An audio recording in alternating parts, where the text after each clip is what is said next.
From Pacifica, this is Democracy Now! Kim pledged that North Korea will refrain from any further nuclear or missile tests, and he expressed his eagerness to meet President Trump as soon as possible. President Trump appreciated the briefing and said he would meet Kim Jong-un by May to achieve permanent denuclearization. President Trump accepts North Korea's offer for a summit with President Kim Jong-un of North Korea. We'll get the latest. Then arsenic, lead, mercury. A new government report reveals these chemicals, among many, are contaminating groundwater around coal plants. Now EPA Chief Scott Pruitt announces even weaker regulations on coal ash disposal. We'll go to Alabama to look at a black community fighting a coal ash dump, saying it violates the Civil Rights Act. And we'll speak with a lawyer just back from Puerto Rico, where residents are fighting another toxic coal ash dump.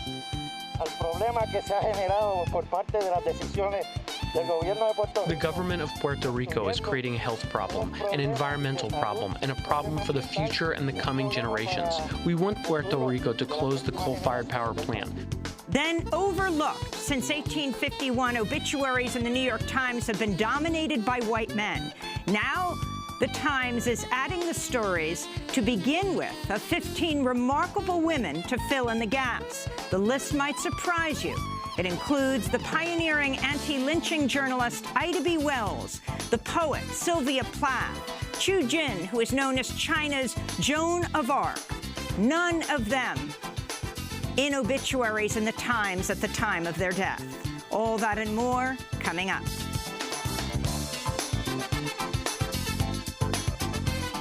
Welcome to Democracy Now!, democracynow.org, the War and Peace Report. I'm Amy Goodman. The White House says President Trump has accepted an invitation to meet directly with North Korea's leader, Kim Jong-un. This is South Korea's National Security Advisor, Chung Ri-jong, speaking to reporters Thursday night outside the White House after briefing officials on the recent talks between Seoul and Pyongyang.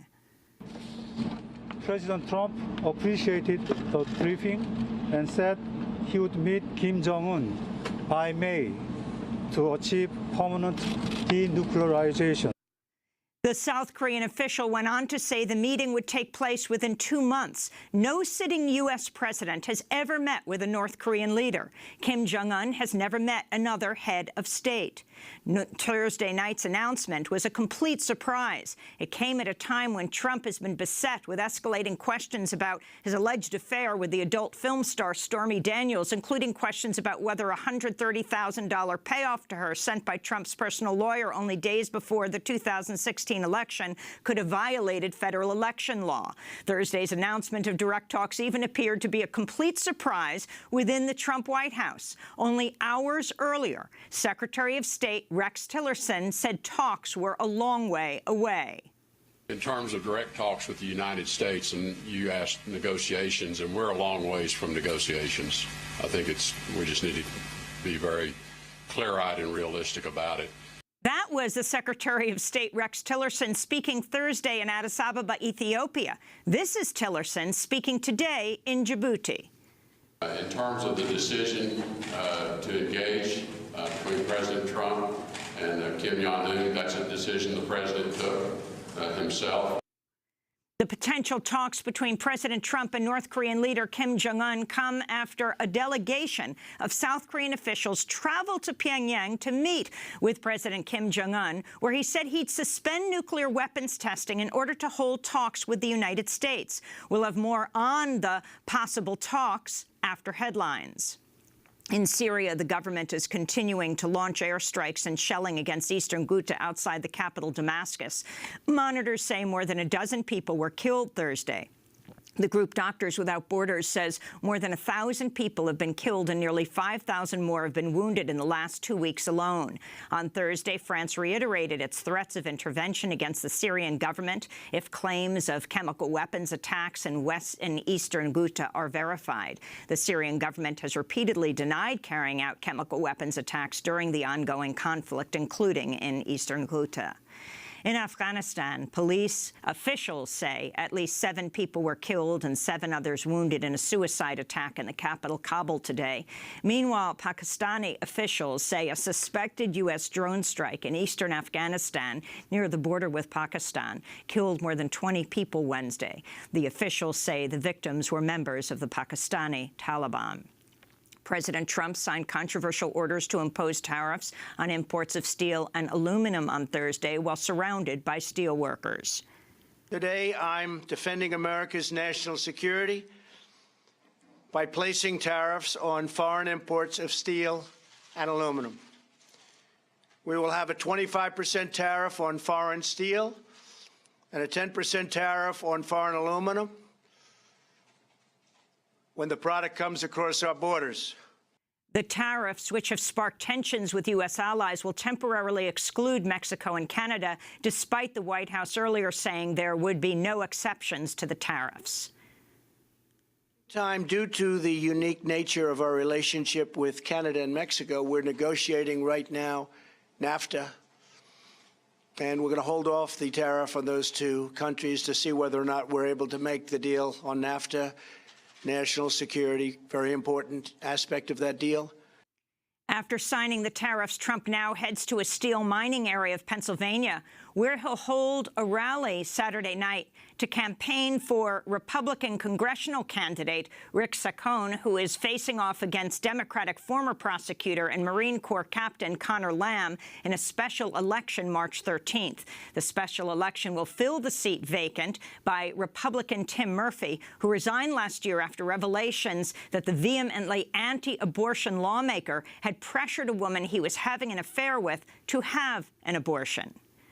The Mississippi legislature has just passed one of the most restrictive anti-abortion laws in the country, banning abortions after 15 weeks, even in the case of rape or incest. Mississippi Republican Governor Phil Bryant has signaled he'll sign the bill, tweeting, "As I have repeatedly said, I want Mississippi to be the safest place in America for an unborn child."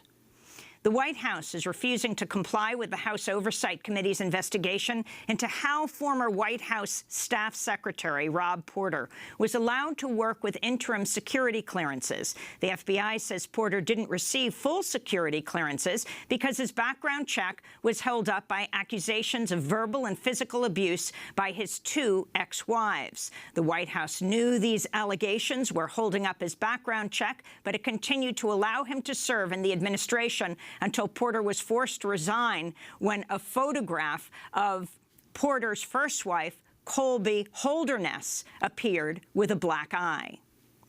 In Turkey, the Committee to Protect Journalists has condemned a Turkish court for sentencing at least 22 journalists to prison time on terrorism-related charges. All the journalists deny the accusations. Their sentences come amidst a widespread crackdown by the Turkish government against journalists, academics, and human rights activists. Back in the United States, a video has gone viral of Border Patrol agents ripping a woman away from her 3 daughters and forcibly detaining her in San Diego, California. The video, which has now been viewed nearly 8 million times, shows the agents detaining Perla Morales Luna and forcing her into a Border Patrol car as her daughters scream and call out for their mom. The video was uploaded by one of the girls' teachers. Border Patrol says Morales Luna was arrested for being in the country without authorization. Meanwhile, the Immigration and Customs Enforcement Agency, known as ICE, has detained a prominent immigrant and reproductive rights activist named Alejandra Pablos. Advocates say her detention during her routine ICE check-in in Phoenix is retaliation for her activism, particularly for protesting outside Homeland Security Department office in Virginia earlier this year. Pablos works for the National Latina Institute for Reproductive Health. She's a legal permanent resident who grew up in Arizona, but a conviction for driving under the influence nearly a decade ago makes her subject to deportation. This is Alejandra Pablos speaking in a Facebook video after she was detained. If you're seeing this, I just got detained by ICE. I went to go check in. I went to court yesterday. I turned in my political asylum application, and I have court December 14th. But I went in today thinking that they were going to readjust my bond. I was recently detained in Virginia at a protest, a DHS protest, and now I'm being detained illegally, and I'm going to Eloy Detention Center, where I was already there for 2 years. They're retaliating against all activists, all organizers, people who have advocacy and who are out there fighting. And women across the world took to the streets to mark International Women's Day Thursday. In Spain, women launched the first-ever nationwide feminist strike. In Italy, women led a major transportation strike that shut down many trains, buses and flights across Italy. In Argentina, tens of thousands of women marched only days after Argentine lawmakers agreed for the first time to debate the legalization of abortion. Rallies were also held from Afghanistan to South Korea to India to the Syrian-Turkish border. In the United States, teachers in Arizona wore red to work and discussed a possible strike on the heels of the successful West Virginia teacher strike. The overwhelming number of teachers in West Virginia are women. In New York City, hundreds marched through downtown Manhattan. This is Genesis Aquino, a university student and member of the Laundry Workers Center. As an immigrant, as a black woman, my life is affected a lot by all these policies that the new administration is trying to put in place. My livelihood is being put in danger. So we are fighting for better housing rights, for labor rights, for safe conditions, for anti-harassment, and just to live safe and to be able to be alive, you know, for less police killings.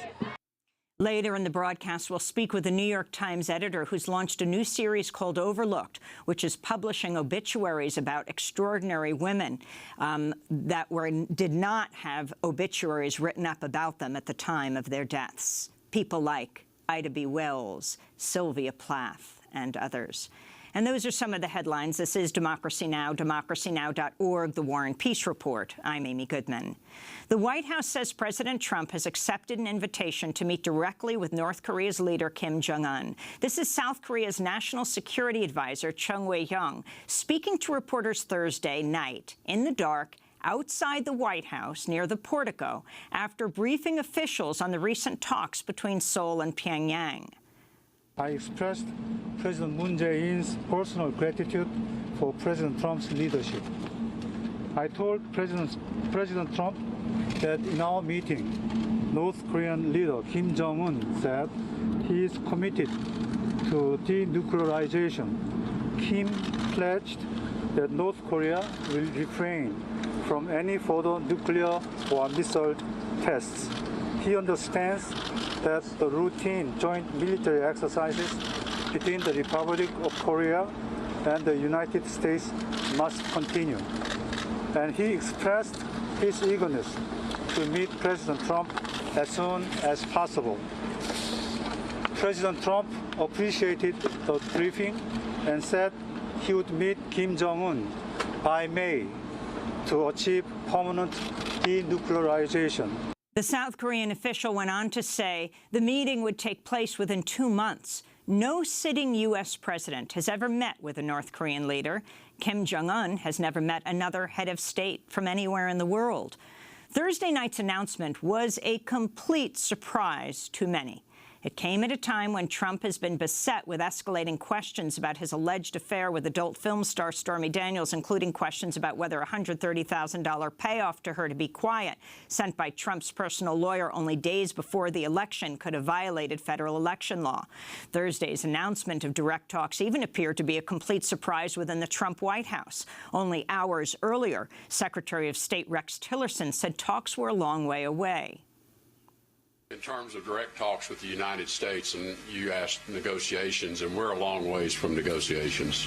I think we just need to be very clear-eyed and realistic about it. I think the first step, and I've said this before, is to have talks, have some kind of talks about talks, because I don't know yet until we are able to meet ourselves face-to-face with representatives of North Korea, whether the conditions are right to even begin thinking about negotiations. That was Rex Tillerson speaking Thursday in Addis Ababa, Ethiopia. This is Tillerson speaking today in Djibouti. In terms of the decision to engage between President Trump and Kim Jong-un, that's a decision the president took himself. The potential talks between President Trump and North Korean President Kim Jong-un come after a delegation of South Korean officials traveled to Pyongyang to meet with Kim Jong-un, where he said he'd suspend nuclear weapons testing in order to hold talks with the United States. In an op-ed for the New York Times, Victor Cha, former National Security Council Director for Asia, wrote, while the unpredictability of a meeting between these two unconventional leaders provides unique opportunities to end the decades-old conflict, its failure could also push the two countries to the brink of war. Victor Cha had been under consideration for U.S. ambassador to South Korea until the Trump administration dropped him when Cha criticized the idea of a preemptive strike on North Korea. For more, we go to Washington, D.C. to speak with Tim Shura, correspondent for The Nation and the Korea Center for Investigative Journalism in Seoul. Tim, welcome back to Democracy Now! What did you think when you heard this announcement last night? Thank you. I was frankly elated, and I was kind of expecting this.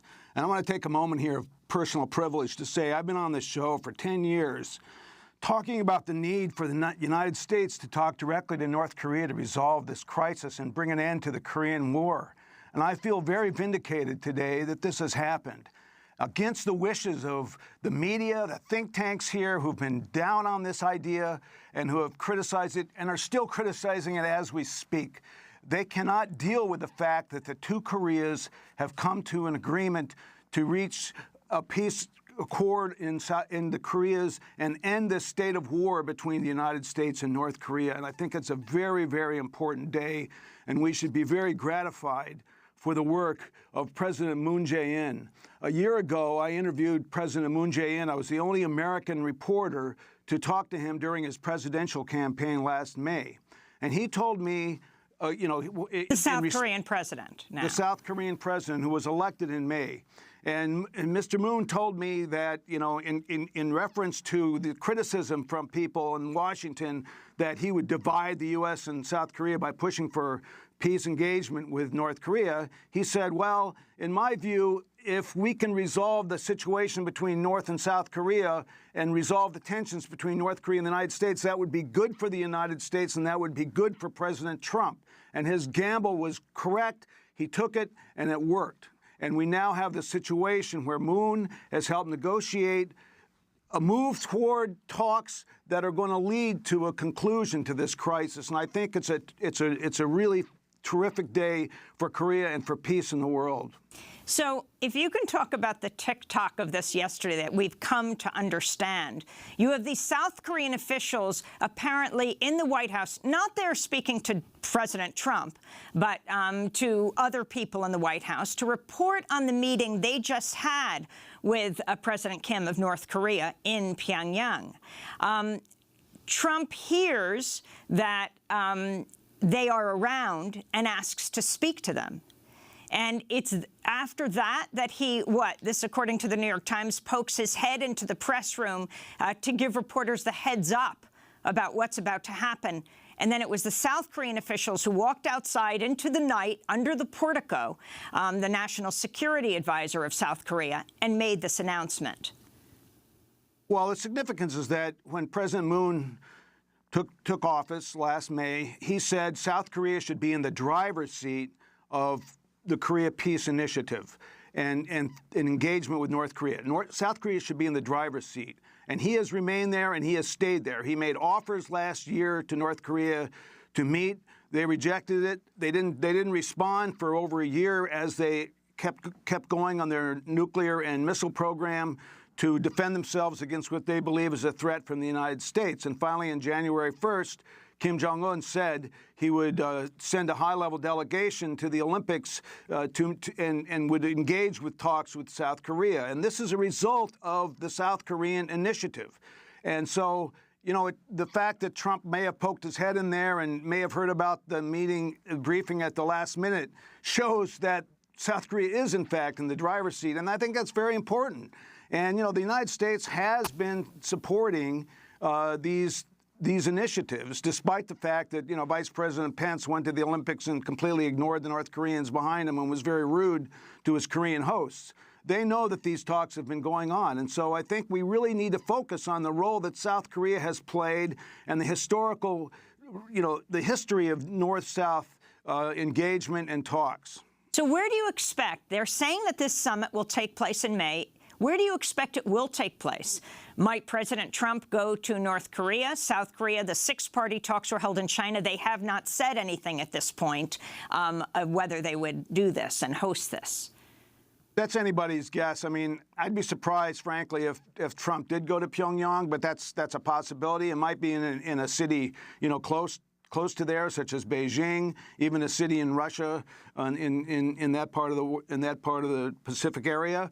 It could be anywhere, but I think the fact that Trump is willing to meet with Kim Jong-un shows that the United States understands that only through direct negotiations and talks can this situation be resolved. And I think it's important to look at the concessions that North Korea made. After all, one of the big issues they've had for years has been these U.S.-South Korean military exercises that take place twice a year, which I've talked about quite a lot on this show. In which they've practiced over the years things like, decapitation of the leadership of North Korea and assassination and regime change. Well, North Korea agreed to these talks and said they would suspend their nuclear tests and their missile tests while any talks went forward, but they will also not object to U.S. South Korean military exercises if they were scaled down. And in fact, they've been scaled down. There's a story this morning in the South Korean press that the U.S. aircraft carriers and submarines that normally take part in these exercises that are going to begin in late March will not take part. And so I think there's been, over the last few months and weeks, there actually has been behind-the-scenes talks between the United States and North Korea and on the sort of the terms of this agreement. And they've been in very close touch with Moon Jae-in and his government. So what do you think, Tim, about the comment of Victor Cha? Very significant. He was being considered for U.S. ambassador to South Korea, right? And they drop him because he's concerned about a preemptive strike, the U.S. preemptively striking North Korea, when he says, while the unpredictability of the meeting between these two unconventional leaders provides unique opportunities to end the decades-old conflict, its failure could also push the two countries to the brink of war. Do you think that's just too pessimistic? I think it's way too pessimistic, and I think it's a little ridiculous, frankly. I mean, it's he was cut out of the situation. He was not named ambassador, so I think he's a little bit bitter about that. But to say this is going to bring on war when we were on the verge of war, I think is pretty silly. So talk about what's at stake then right now. What you think North Korea wants. They're talking about no more nuclear testing until this summit, if it's happening. And they're allowing these U.S.-South Korea military exercises to take place. What does the U.S. want out of it, South Korea want out of it, and North Korea? And are we looking at the reunification of the Korean Peninsula? Well, unification is a long way off. But I think this is the first step in it. First, there has to be peace. I think, what the United States wants is the denuclearization of North Korea and the denuclearization of Korea. They've made that very clear. But that was not possible as a condition for talking, and North Korea made that very clear. What North Korea has wanted, and has been saying for years, actually, is an end to what they call the U.S. hostile policy toward them, an end to nuclear threats against them, nuclear war threats against them, an end to these massive exercises where they actually practice regime change, and an end to the sanctions that are definitely hurting the North Korean economy. North Korea wants normal relations with the United States, and it's been wanting that for years. I think its objective is to have a peace treaty. Remember, the Korean War ended only in an armistice. And there's a necessity to end this war through a peace treaty. And if you have a peace treaty, there's no need to shoot nukes at anybody at the United States for them to threaten the United States with nuclear weapons and vice versa. So I think North Korea wants peace so it can do something economically for its people. The United States wants denuclearization, and I think South Korea obviously wants peace and wants to move toward a more further engagement and going back to the policies of Kim Dae-jung in the past, of the Sunshine policies when there was cultural and sports and intellectual academic exchanges, and they built strong ties between North and South Korea during that time, during that Sunshine era. Tim, is it too cynical to say, look at what happened with DACA? with President Trump's complete reversal. Look at what happened just on gun control, where he was suggesting the most comprehensive gun control legislation, then completely reversed. Is it too cynical to say right now the news cycle was completely dominated by this hush money paid to a woman, Stormy Daniels, who alleges that Trump had an affair with her and they wanted to silence her right before the election, and the money paid to her is clear. What Trump's involvement is, we'll see. That he wanted to stop this news cycle. It was enveloping everything. Of course, this stops it. It is stunning. It is historic. But that he will then just simply reverse.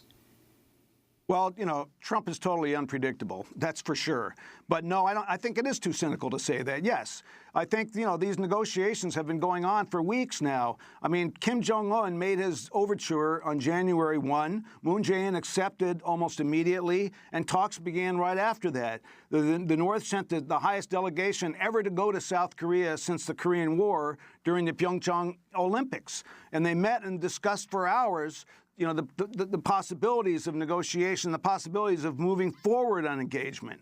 And so, you know, the timing is just coincidental that it happens to coincide with this, you know, other scandal that's hitting Trump. I think that this has been going on for weeks, and, you know, this is the fruition of it. They met in Pyongyang, and they had this totally, you know, unprecedented meeting at the Workers' Party headquarters in North Korea. No South Korean had ever gone there, and no leader had ever been, no leaders of South Korea had ever been invited there. And they'd met with Kim Jong-un and his highest-ranking leaders, and they had long discussions, and they came back, and you know, Moon said, before anything happens, we're going to come brief the United States, and they carried this letter, apparently from Kim Jong-un to Trump, inviting him to meet. And, you know, that's what happened. I think, you know, that whatever happened happening with Trump is just a coincidence. Do you think next December 10th we may see North Korean leader Kim Jong-un, President Donald Trump, and President Moon receiving the Nobel Peace Prize in Oslo, Norway? I certainly think President Moon would deserve it. That's for sure. Well, we'll continue to cover this, of course. This is a historic development. Tim Shurock, thanks so much for being with us. Investigative journalist based in Washington, D.C. His book, Spies for Hire, The Secret World of Outsourced Intelligence, grew up in Tokyo and Seoul, and has been writing about the U.S. role in Korea since the 70s, a correspondent for The Nation and the Korea Center for Investigative Journalism in Seoul. This is Democracy Now! When we come back, the EPA chief, Scott Pruitt, has announced he's rolling back regulations on coal ash, the chemicals around the coal plants in this country, as a new government report comes out that talks about mercury and arsenic and lead contamination around these plants. We'll go to Alabama and to Puerto Rico to find out the latest. Stay with us. Island woman rise, walang makakatigil. Brown woman rise, alamin ang iyong ugat. They got nothing on us, nothing on us, nothing on us, nothing on us. Island woman rise, walang makakatigil. Brown woman rise, alamin ang iyong ugat. They got nothing on us, nothing on us, nothing on us. Isang bagsak. Story arc if it don't involve no matriarch. Some mothers work from the ground up, they craft in air like ATR with the butterfly sleeves. Naka-Philippine na pag nagsalita mga banat ay bala. Wag magtaka kung ako ay makatabulok na sistema. Urakot sa pera bagsak, but we put in our heart into darkness. They putting these pigs in the office. Oh, you thinking you schooling but you hella lost cause you best see the boss while atop this. But look at my ate, she moving so cold. Can't hold a candle to her when she glow. Flick at the wrist but that ilaw she hold. Panago sa ilaw she dripping in gold. We pulling up in a jeepney. All of my soldiers greet me. Hand me bandanas and pull back my hammer. It's warfare when you see me. Skin you alive for my country. Us by Ruby Ibarra, released yesterday in celebration of International Women's Day. This is Democracy Now! I'm Amy Goodman. Nearly 6 months after Hurricane Maria battered Puerto Rico, the island is still facing a massive recovery effort. While the official death toll is just 64, it's believed more than 1,000 people died since the storm struck September 20th. Roughly 150,000 homes and businesses are still waiting for electricity. And we're going to talk about what's happening in Puerto Rico around one specific issue. But we're going to start in Alabama. We're going to start with environmental news in a battle between a small, mostly poor, majority black community in Alabama and the operators of a toxic landfill. For more than a decade, the residents of Uniontown, Alabama, which has a population of about 2,400 people, have lived with the Arrowhead landfill, which is twice the size of New York's Central Park. Arrowhead opened in 2007, began accepting waste from 33 different states despite outcry from the community. Then in 2009, the landfill began accepting shipments of toxic coal ash, the residual byproduct of burning coal from a massive spill in Kingston, Tennessee, believed to be the largest coal ash disaster in U.S. history. For 2 years, nearly 4 million tons of coal ash was shipped by rail from a mostly white Tennessee county to Uniontown. Coal ash contains toxins including arsenic, mercury, boron that can affect the nervous and reproductive systems and cause other health problems.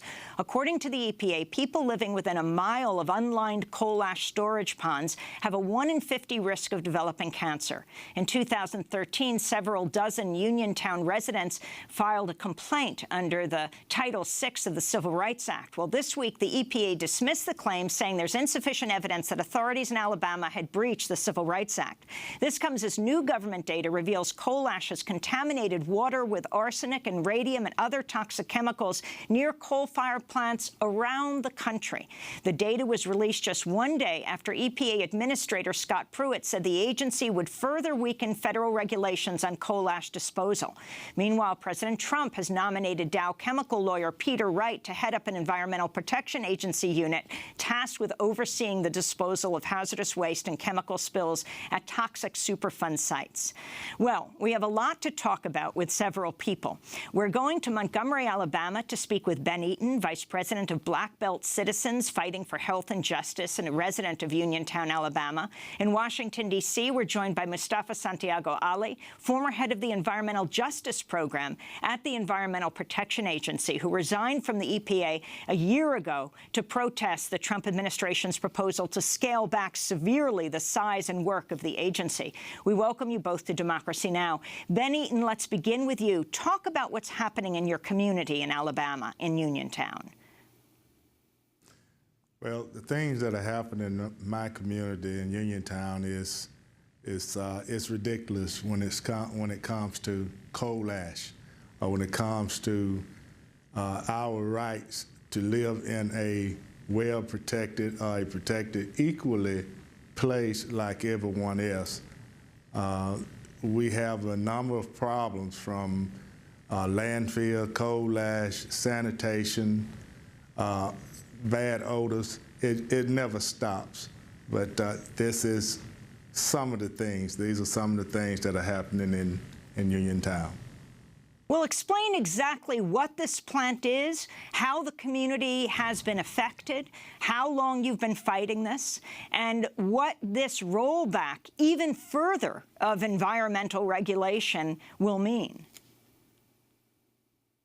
Well, this rollback, it is deep. We, as a group, will not stop fighting the issues because we know we are right when it comes to our civil rights. The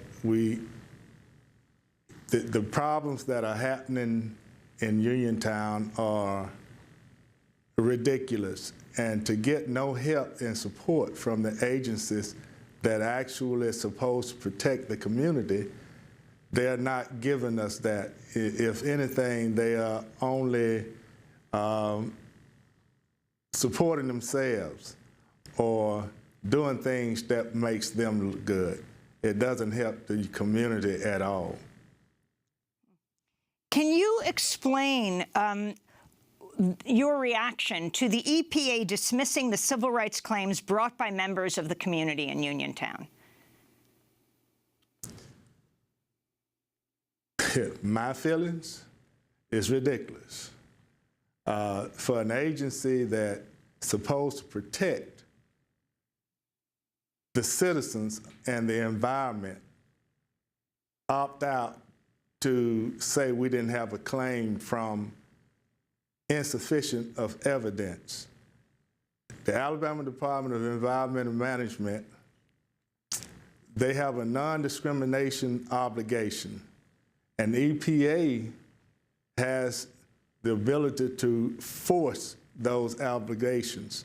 And as we see it and the way things have turned out, that didn't happen. And it's hurtful to be on the bottom, constantly trying to work our way up for just a fair, equal treatment. When you talk about environmental injustice, Uniontown is number one. I want to play a clip from a short documentary called From the Ash from the Southern Environmental Law Center. It explores the danger from and effects of coal ash in Alabama communities. This is Dr. Elizabeth Dobbins, a biologist at Samford University, explaining the health and environmental impacts of coal ash. When you're burning coal, you release pollution into the air, and you also have the coal dust. What do you do with that? You know, the coal ash from what you've burned. And normally, people impound it near a steam plant, so a steam plant needs a lot of water, so they impound it right next to a water source. And that coal ash still has toxins that leak out of it: arsenic, selenium, boron. So heavy metals in very low levels can be very, very detrimental to human health. You can affect growth rates, brain development. You can affect your liver and your kidneys because those have to process them. It can have negative effects on sometimes even your red blood cells. I want to go back to a clip from this documentary, From the Ash, from the Southern Environmental Law Center. This is Uniontown resident Booker Gibson. I've been back here now for 45 years, back here in Uniontown. This landfill is coming right through my place. I got a pasture, I got a few cows, I did have a few catfish out there in the pond, but they kept blowing so much of filth over there coming from the landfill when it was cutting the trees and stuff, and my fishes died. So if you sitting up on the porch, you don't see nothing but a big mountain. Well, when I first bought this place, we didn't have it. It was that flat ground. I'm concerned about this coal ash and lead getting into the water. I want to bring Mustafa Ali into this conversation, who quit the EPA a year ago, deeply concerned about the issue of environmental justice and environmental racism. The government itself just put out a report talking about the levels of arsenic and lead and other poisons in coal ash and outside coal plants around the country. Can you put Uniontown in a national context, Mustafa? Yeah, Uniontown is one of those examples of sacrifice zones, unfortunately, that have been created.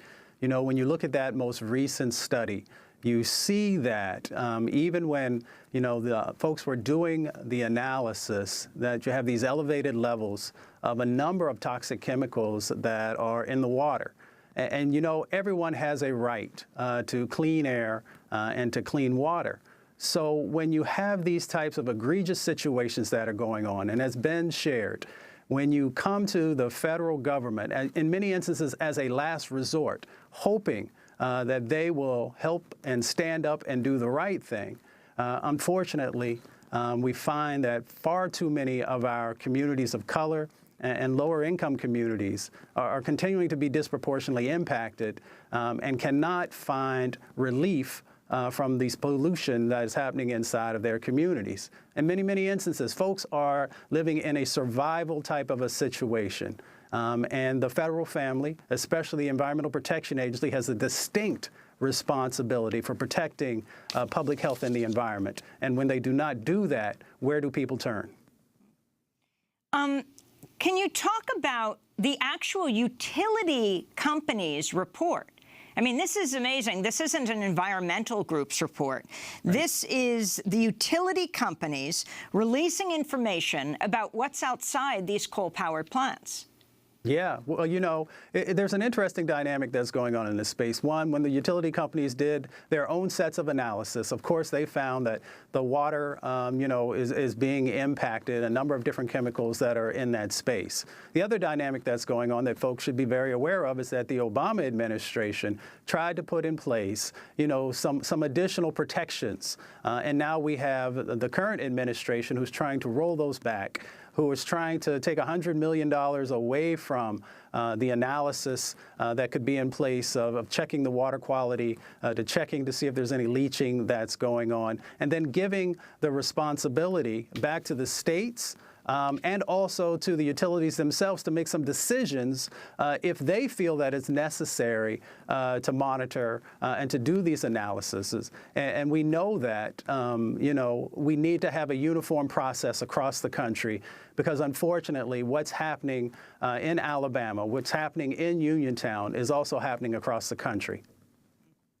I want to bring in another part of the country, Puerto Rico, right now, to talk about what's happening there, where residents have been organizing against coal ash disposal. Even before Hurricane Maria struck the island 6 months ago, the majority of Puerto Rican residents were living with water that violated health standards set by U.S. law. And since Hurricane Maria, residents say the situation has only gotten worse. Among the sources of potential water contamination are mountains of coal ash generated by a coal-fired power plant owned by a private company called AES. For years, residents have been demanding the company stop dumping toxic coal ash into their community, saying the waste is poisonous to their health and the environment. For more, we're also joined in Washington, D.C. by Michaela Pandit-Haritan, lawyer with the Natural Resources Defense Council, who just got back from Puerto Rico. Her recent piece in the New York Times headlined, "Puerto Rico Needs More Than Bandages." Also wrote the Washington Post op-ed, FEMA says most of Puerto Rico has potable water. That can't be true. Michaela, welcome to Democracy Now! How does this story about coal ash before and after the hurricane fit into this national story? Well, for example, the southern coastal town of Guayama is home to a 5-story high pile of coal ash that was produced by this energy company, AES. Now, AES has been producing coal ash and that has been deposited in landfills scattered across Puerto Rico, including in a community called Peñuelas, which has been really a locus in these environmental justice fights.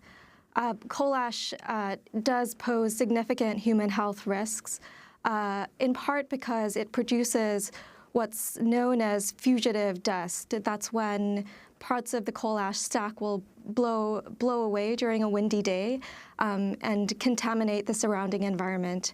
When coal ash gets wet, it can also seep into the soil and into the groundwater and potentially cause drinking water contamination. And so how did the storm affect the coal ash contamination? The plant is still running? The plant is still running, and residents of Guayama have expressed concern that after the hurricane, there may be contaminants leaching into the soil and into the groundwater in that area. And how is the government responding now? I mean, you have so many crises in Puerto Rico. Puerto Rico home to 23 Superfund sites, including the island of Vieques, which the U.S. Navy bombed and napalmed for so many years. Well, what we're seeing in Puerto Rico at the moment is really the culmination of a long-standing drinking water crisis that has in part been contributed to by these coal ash sites and by these plentiful Superfund sites. Even before Maria, Puerto Ricans had the worst drinking water quality of any state or territory in the nation. 99.5% of Puerto Ricans were served by drinking water in violation of the Safe Drinking Water Act. Around 70% of Puerto Ricans were served by water sources that violated health-based standards, so that had unlawfully high levels of contaminants or weren't being treated in accordance with federal standards. Those contaminants included coliform bacteria, and disinfection byproducts, but also the kind of volatile organic compounds that you would expect to see from leaching from these kind of Superfund sites and coal ash deposits. As you mentioned, in Puerto Rico's southern town of Peñuelas, residents have been fighting for years to stop this private company, Applied Energy Systems, or AES, from dumping the coal ash in a landfill next to their community. Last year, before the hurricane struck, Democracy Now's Laura Gottesdiener and Juan Carlos Davila spoke to one of the community leaders about the organizing efforts to stop the toxic dumping. My name is Yanina Moreno. I am one of the spokespeople from the Camp Against the Ashes in Peñuela. When the trucks drive by, they are speeding from the time they leave the plant in Guayama, and the police create a line of police cars, a whole perimeter to protect the street. In order to deposit the ashes, they have to mobilize a whole operation, a whole mobilization of police, because otherwise they would not be able to enter. Without the police, the trucks would never be able to enter Peñuela. Michaela, what are people demanding now in Puerto Rico as we wrap up? Well, the hurricane has really made a bad water situation and a bad contamination situation even worse. The local government has said the majority of its water infrastructure was damaged by the hurricane, and as we've heard, residents are concerned about coal ash contamination leaching into the groundwater. So what we'd really want to see is significant investment into drinking water infrastructure and also into securing these coal ash contamination sites and preventing further leaching of these contaminants into people's water sources. And Ben Eaton, in Montgomery, Alabama, what are the people of Uniontown now finally demanding? We're demanding the landfill to put in more and better preventions of this coal ash being dumped on us. Better protection to keep it from leaking or seeping into our waterway or into the soil to kill off all the crops in that area.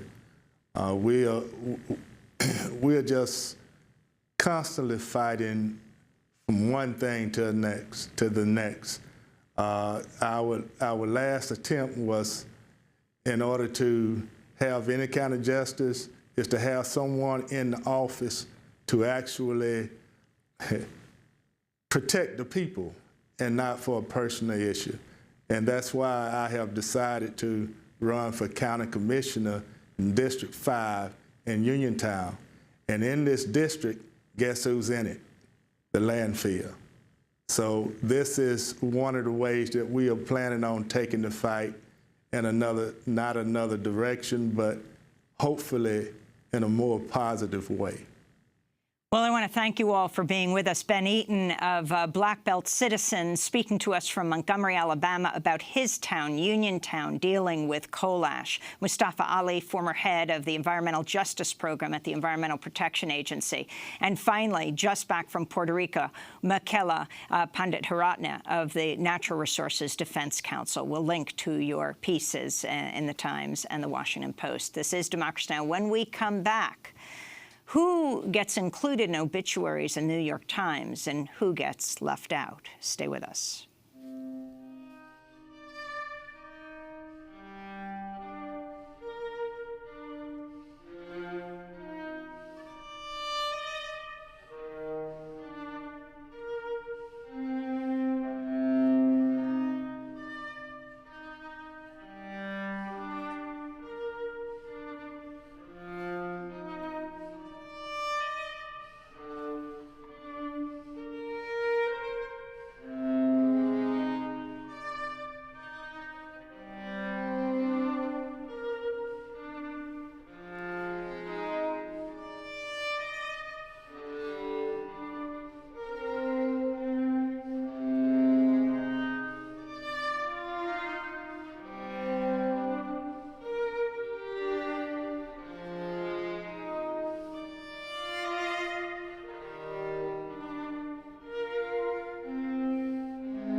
For Marsha P. Johnson, composed by Bryce Dessner for the soundtrack of the documentary The Death and Life of Marsha P. Johnson. This is Democracy Now! I'm Amy Goodman. As the world marked International Women's Day Wednesday, the New York Times began a new project highlighting the lives of remarkable women who never had an obituary in the paper until now. The list might surprise you. It includes the pioneering anti-lynching journalist Ida B. Wells, the writer, the poet Sylvia Plath, Chu Jin, who was known as China's Joan of Arc, the groundbreaking photographer Diane Arbus, the woman who helped engineer the Brooklyn Bridge, Emily Warren Roebling, Charlotte Bronte, who wrote Jane Eyre, Henrietta Lacks, whose cells led to a medical revolution, Ada Lovelace, who's considered to be the world's first computer programmer. None of their obituaries appeared in the Times. The New York Times is calling their new project Overlooked. It's part of an effort to make up for the paper's 167-year history of focusing largely on men, overwhelmingly on white men, in the obituary pages. We're joined now by Amy Padnani, digital editor of obituaries at the New York Times, who came up with this idea. Well, the good news when I read the New York Times obituaries over the years, when I've read them, is that it just seemed like women and people of color rarely died. This was some feedback we frequently got from our readers. Why don't we see more women and minorities in your pages? And that was something that bothered me personally. I just joined obituaries in early 2017, and as you know, the national debate on race was heating up, and the conversation about gender inequality was starting to take hold again. And it really got me thinking, as a woman of color and as an editor at the New York Times, what can I do to advance this conversation? All of these people were coming out of the shadows to tell stories of injustices, and it really resonated with me. So I came across in my day-to-day research a woman who had been credited with bringing tennis to the United States from Bermuda. Her name is Mary Outerbridge.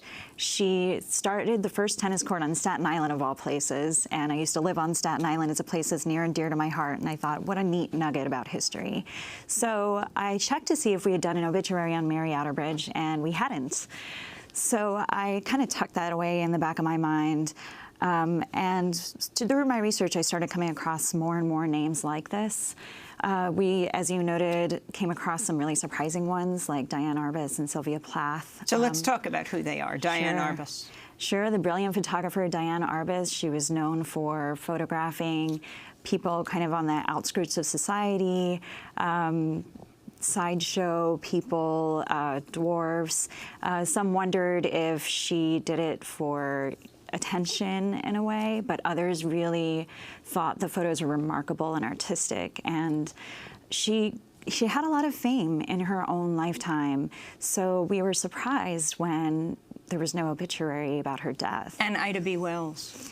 Same, yeah. She was, as you noted, she was a pioneer in the anti-lynching movement and a journalist who was one of the first to produce a newspaper by a Black person for Black people. And in her lifetime, she also was extremely famous. We even had a little front page blurb about her marriage, but we didn't have anything about her death. I want to go to my colleague, Juan Gonzalez, who wrote about Ida B. Wells in his book, News for All the People, the epic story of race in the American media. He talked about her on our show when his book came out. Ida B. Wells was one of the early muckrakers that is not known as a muckraker in the official histories. But in the late 19th century, she was the editor of a paper in Memphis, and three of her friends were lynched by a mob, and she began a crusade against that lynching, and her newspaper was burned down while she was out of town. And she then went across the country exposing the epidemic of lynching in America of African Americans, and became a really the first crusading journalist on this issue. And she's known, again, in the histories of the Black press as one of the giants of the press, but is, again, rarely mentioned or talked about in official histories of the press in America. But she was a key figure, and not only was involved involved with the NAACP later on, met with presidents over issues of racial discrimination, was a major figure in the late 19th and early 20th century. But her obituary didn't make it into the Times. What about Sylvia Plath? Tell us who she is. Sylvia Plath, the famous poet who wrote The Bell Jar. She also was extremely famous in her lifetime. She committed suicide at a fairly young age. And we also... In 1963. That's right. And we were also really surprised to learn that there was nothing. We had stories about her writing, but we didn't have an obituary covering her death.